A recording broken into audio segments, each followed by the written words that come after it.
তোর বোন মাশাআল্লাহ অনেক সুন্দর, একদম পরীর মতো দেখতে। যে ছেলেটা তোর বোনকে বিয়ে করবে ভাগ্যবান পুরুষ। যদি সুযোগ থাকতো তাহলে আমি একবার চান্স নিতাম। কি যে কস না, দোয়া কর সব যাতে ঠিকঠাক হয়ে যায়। কথা ছিল মোটরসাইকেল দিবেন, এর আগেই আমি মোটরসাইকেল চাই। মোটরসাইকেল দিবেন তাহলে এই বিয়ে হইব না। কিসের মোটরসাইকেল? কথা ছিল বিয়াতে পাত্রের একটা মোটরসাইকেল দেওয়া লাগবে। এখন সমিতির লোকটা অসুস্থ হয়ে পড়ছে, তো এই সপ্তাহে টাকা উঠাতে পারিনি। তার মানে তোরা যৌতুক দিচ্ছিস? কি করুন ক, ভালো পাত্র তো পাওয়া যায় না। এইরকম ফকিন্নি ঘরে ছেলে বিয়ে দিব না।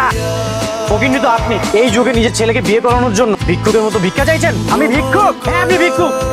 আপনার কি লজ্জা করেন? আপনি যে যৌতুক চাইছেন, একটা মানুষ আদরের এটাকে আপনাদের হাতে তুলে দিচ্ছেন, আপনারা কিনা টাকা চাইছেন? আদনান চুপ কর। ভাইজান একটু মনে করেন না, তো ছোট মানুষ কথা বলে ফেলছে। আগে চুপ করেন। এরকম ফ্যামিলিতে আপনার মেয়েকে যদি বিয়ে দেন, ভবিষ্যৎটা শুধু শুধু নষ্ট হবে। এত বড় অপমান পরেও কি আপনার মনে হয় এই মেয়েরে আমি ছেলের বউ বানাবো? এই চল, এই ছোট লোকদের বাসায় আন না। এটা কি হইলো? এইটা তুই কি করলি আদনান? জানোস কত কষ্ট করে এই পাত্র ঠিক করছিলাম, আর তুই বিয়েটা ভাঙা দিলি। আমি এত বড় ক্ষতি কেন করলি? আমি কোনো ক্ষতি করিনি। বোনের বিয়ের জন্য ভালো পাত্র পাবে। আমার বোন বিয়া করবো কে? কই পাবো পাত্র? মুখে কয় যতটা সহজ, বাস্তবতাটা কিন্তু অত সহজ না। তুই করবি আমার বোনের বিয়া? হ্যাঁ, বিয়ে করবো। মাথা ঘুরাচ্ছে, বই হচ্ছে নাকি? একটু একটু গতকালকে তো বিয়ে করলাম, কি কোনো সুসংবাদ পাবো নাকি? আপনার মাথাটা ঠিক আছে? কি হইতেছেন এসব? তোমার মাথা ঘোরাচ্ছে, বমি ভাব হচ্ছে, এটা তো আমার একটা ভালো লক্ষণ না। বিয়ে হয়েছে কতদিন? গতকাল। গতকালকে বিয়ে হয়েছে আর আজকেই চলে আসছেন প্রেগন্যান্সি টেস্ট করতে। না মানে ওর খুব মাথা ঘুরছিল, সেই জন্য এসেছি। আপনি একটু টেস্ট রিপোর্ট গুলো দেখেন না, কিছু ঠিকঠাক আছে কিনা। আপনি প্রেগনেন্ট না, সবকিছু স্বাভাবিক আছে, কোনো সমস্যা নাই। আর বাচ্চা পেটে আসা এত সহজ না।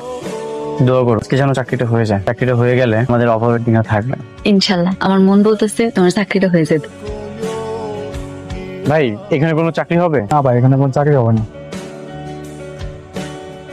হ্যালো, আর রোকন, হ্যাঁ বল। আমাকে একটা চাকরির ব্যবস্থা করে দিতে পারবি? আমার জানাশোনা আপাতত নাই। তার মানে তুই কোনো ব্যবস্থা করতে পারবি না? না, কি ব্যাপার, তোমার এমন দেখাইতেছে কেন? তোমার কি মন খারাপ? ইন্টারভিউটা ভালো হয়নি, সত্যি বাস্তবতা অনেক কঠিন। তুমি চিন্তা করো না, আল্লাহ ভরসা একটা না একটা ব্যবস্থা হয়েছে। যেভাবেই হোক একটা চাকরির ব্যবস্থা করতে হবে।